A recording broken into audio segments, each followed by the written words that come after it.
ஒரு பசுமையான கிராமம். சுத்தமான காற்று, பச்சை மரங்கள், ஆற்று நீரின் ஓசை அனைத்தும் அமைதியான இயற்கையை மிஞ்சுவதாக இருந்தன.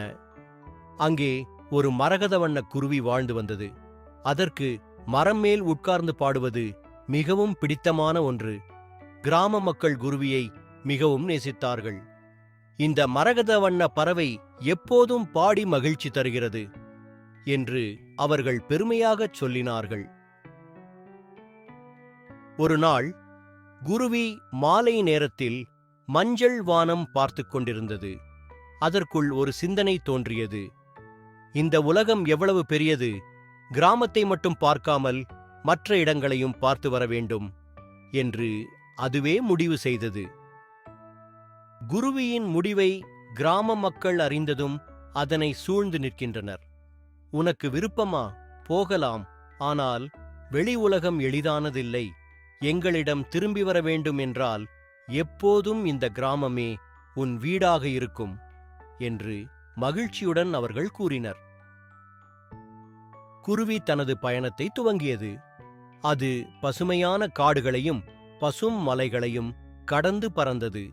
தண்ணீரின் ஒலியும் காற்றின் சுவாசமும் குருவியின் மனதை மகிழ்ச்சியடைய வைத்தன. இந்த உலகம் எவ்வளவு அழகானது என்று அது அவற்றைக் கண்டு மகிழ்ந்தது.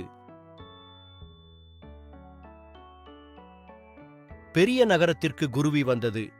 ஆனால் நகரம் முழுவதும் சிமெண்ட் கட்டடங்களும் புகையாலும் நிரம்பியிருந்தது. இங்கு மரங்களும் பச்சைகளும் எங்கும் காணோம் என்று குருவி கவலையடைந்தது. மக்கள் அனைவரும் தங்கள் வேலைக்கே முக்கியத்துவம் கொடுத்தனர். குருவியை யாரும் கவனிக்கவில்லை. நகரத்தில் உணவுக்காக குருவி ஒரே இடத்தில் சுதாரித்தது. குப்பை மேடுகள், தரைச்சதைகள், ரிப்புப்பட்ட சுவர்களைத் தவிர அழகாக இருந்த எதுவும் இல்லாமல் அது உணவிற்கு தேடி அலைந்தது.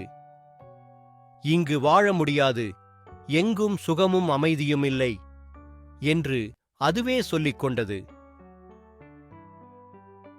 ஒரு இரவின் போது குருவி ஒரு அடுக்குமாடி கட்டடத்தின் மேலிருக்கும் கண்ணாடி பாறையில் அமர்ந்தது. முழு நகரத்தின் ஒளி மின்னியது. ஆனால் அதில் குளிர்ந்த தனிமையை மட்டுமே குருவி உணர்ந்தது. நான் என் கிராமத்தை விட்டு புறப்பட்டு ஒரு தவறு செய்தேன் என்று அதற்கு உணர்ச்சி மூழ்கியது. காலை நேரத்தில் சூரியன் உதிக்க ஆரம்பித்தது. அந்த நேரத்தில் குருவி தன் கிராமத்தை திரும்பி செல்ல முடிவு செய்தது. என் மகிழ்ச்சியும் அமைதியும் என் கிராமத்திலேயே இருக்கிறது என்று அது உறுதியுடன் பறக்கத் தொடங்கியது. குருவி கிராமத்துக்கு திரும்பியது. அதை பார்த்த கிராம மக்கள் மிகவும் மகிழ்ச்சியாக வரவேற்றனர். குழந்தைகள் சிரித்துக்கொண்டும் மகிழ்ந்து கொண்டு குருவியை சுற்றி கொண்டனர். நாங்கள் உன்னை மிகவும் பிரிந்துவிட்டோம் என்று அவர்கள் சொன்னார்கள். குருவி மகிழ்ச்சியுடன் மீண்டும் தனது பழைய வாழ்வைத் தொடங்கியது. மாலை நேரத்தில் பச்சை மரத்தின் மீது அமர்ந்து குருவி தனது அனுபவங்களை மக்களுடன் பகிர்ந்து கொண்டது. வாழ்க்கையில் சுதந்திரம் முக்கியம், ஆனால் அமைதியும் அன்பும் நிறைந்த இடம்தான் உண்மையான வீடு என்று அது அறிவுரை வழங்கியது. அந்த குருவியின் கதையை கேட்ட மக்கள் எல்லோரும் அதன் அறிவுறுத்தலை புரிந்து கொண்டனர்.